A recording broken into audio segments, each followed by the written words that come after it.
गुरुग्राम के कासन गांव में एक पिता द्वारा अपने ही सगे बेटे के साथ मारपीट करने का मामला सामने आया है।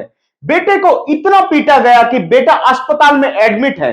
दरअसल विनोद कुमार अपनी पत्नी, बच्चे और अपनी मां के साथ रहता है, लेकिन विनोद का पिता गांव में ही दूसरे घर में दूसरी शादी कर दूसरी महिला के साथ और उसके बच्चों के साथ रह रहा है। विनोद ने बताया कि वह टैक्सी चलाकर अपने और अपने परिवार का गुजर बसर कर रहा है, लेकिन शुक्रवार की रात अचानक विनोद के पिता अपने दूसरे बेटे और कुछ लोगों के साथ आकर विनोद और उसकी पत्नी के साथ मारपीट करने लगे।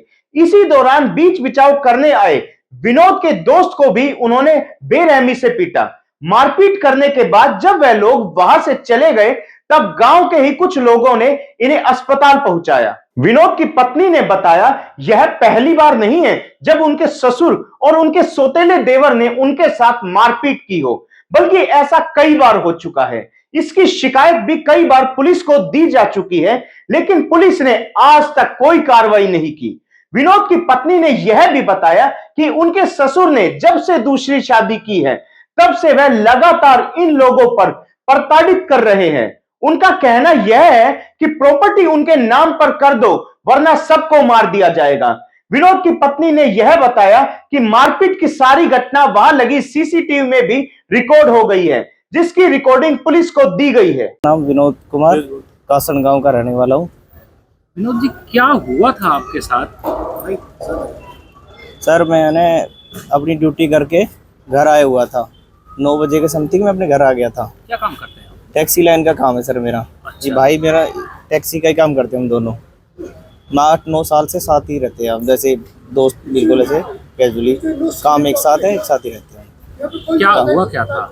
ऑफिस में बैठे, अपनी दुकान पे बैठे हुए थे, हुक्का पी रहे थे। मेरे पापा ने फ़ोन किया मेरे दोस्त को और गाली गलौज करने लगा, और इसने फ़ोन करके बोला कि भाई मैं आपको संडे को बात करूँगा, अभी आपने पी रखी है।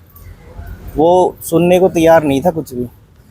आपके पिताजी? हाँ, फ़ोन फिर इससे गाली गलौज करके फिर मैंने उसे फ़ोन किया, मेरा फ़ोन रिसीव नहीं किया, फिर उसने बैक कॉल किया तो मेरे से पूछने लगा कौन है, क्या है। माँ, मेरे से बहन की, माँ की, सबकी गंदी गंदी गालियाँ देने लगा। फिर उसके बाद नोला, एक काम कर, तू यहीं आ जा गांव में, ऊपर पहाड़ी पे जो मकान है।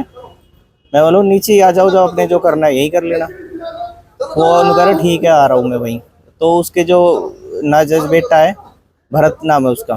मतलब आप और आपके पिताजी अलग अलग रहते हैं? हाँ, अलग अलग रहते हैं।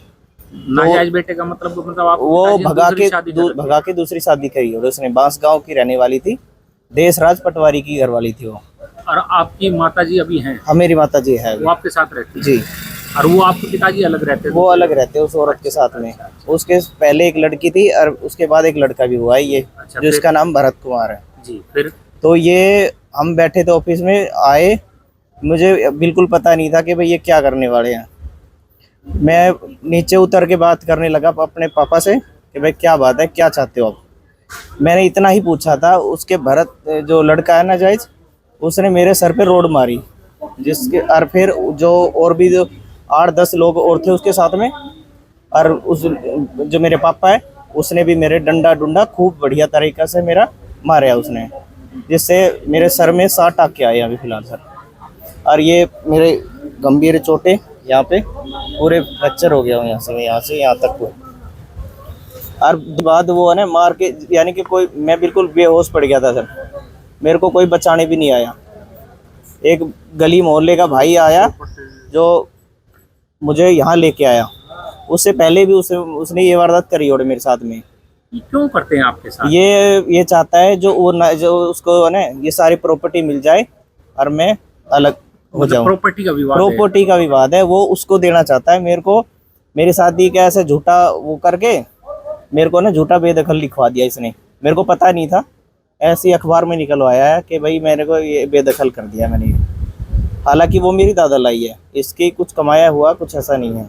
उस पे आप रह रहे हो? हाँ, उस पे मैं रह रहा हूँ। वो चाहते हैं हजम करना हो? हाँ, वो उसको देना चाहते हैं, मेरे को ख़त्म करना चाहते हैं। फिर आप? मैं था, मेरा दोस्त है योगेश और मेरी घरवाली। तीनों के साथ मारपीट की उन्होंने? ये हमारे साथ तो बीच बचाव करने आई थी, जिसके साथ उस भरत लड़के आया और लीलू इसके साथ बदतमीजी करने लगे हैं, गाली गलौज किया, धक्का मारा, या इसको यहाँ से उसका पकड़ लिया है भरत ने, उस लड़के ने। हमने फिर उसके बाद उसने हमें घेर घेर के, यानी कि ये भाई वीडियो बना रहा था अपने फ़ोन से, इसका फ़ोन तोड़ दिया गया है। और फिर मेरे को घेर के लात घुसे जो लगा ना, जैसे बढ़िया डाल मारा था सर उसने। फिर आपने पुलिस में रिपोर्ट की, लेकिन पुलिस वाले भी आके है ना कुछ ऐसे ही बोल रहे हैं। घरवाली जो कुछ कह रही है तो उसी को धमका रहे, हमें धमका रहे हैं कि आपको तमीज़ नहीं है, ये नहीं है, वो नहीं है। ऐसा क्यों? पता नहीं सर, या तो पैसे खा लिए सर उन्होंने, जो भी बात है। हाँ सर, ये और मेरे को ना बार बार ये मारने की धमकी देते रहते हैं। इसमें एक मेरा चाचा भी इन्वॉल्व है। अच्छा। हाँ, नाम है अशोक। वो भी हमें जैसे वहाँ ऑफिस दुकान पे बैठ जाते हैं, गाली करने गाड़ियाँ देता रहता है। हम कुछ कहते नहीं उससे, कोई बात नहीं, बड़ा है, चलो छोड़ो इनकी बात, इग्नोर। लेकिन कल भी उसने बहुत विवाद किया इस बारे में। आपके इससे पिताजी का क्या प्रशासन नाम से है? हमारा ये अनुरोध है कि भाई हमें पुलिस प्रोटेक्शन दी जाए। आपके पिताजी क्या नाम? लीलू सिंह, और कासन गाँव के? हाँ, कासन गांव का रहने वाला था। सनोब भंवरपाल सिंह उप माकड़। कल जी, क्या हुआ था सर? कल ये हुआ था कि ये और इनके दोस्त दोनों ड्यूटी करके आए थे, और बाहर हमारे घर के बाहर एक दुकान है, उस पर ये डेली बेसिस पे बैठ के हुक्का हुक्का पी लेते हैं सब इकट्ठे होकर। तो ये आराम से बैठे हुए थे, इनके पापा ने फ़ोन किया, गाली गलौज की इनसे, और फिर अचानक वो इको गाड़ी में भर के आए, वो और उनका एक नाजायज लड़का, उनने 2 शादी कर रखी है गैर कानूनी तरीका से। तो वो गाड़ी में भर के आए और मैं बीच बिचाव करने गई, तो उसके लड़का भरत ने मेरे साथ यहाँ से मतलब बदतमीजी के यहाँ से मुझे पकड़ लिया और इन्हें बहुत तेज मारा। लोहे की रोड थे, उनके साथ और भी थे 8-10 लोग। क्या कुछ हालात हैं? आप लोगों ने कंप्लेंट करी है? कंप्लेंट करिए, पुलिस आई थी, वो हमसे ही मतलब कुछ रिएक्ट नहीं करके गई, उल्टा सीधा बोल के गई है हमसे ही। हमें लग नहीं रहा कि वो कुछ करेंगे। ठीक है, तो हमारी प्रशासन से रिक्वेस्ट है कि हमारे लिए कुछ करें, हमें उनसे जान से खतरा है, मुझे और हमारी फैमिली को।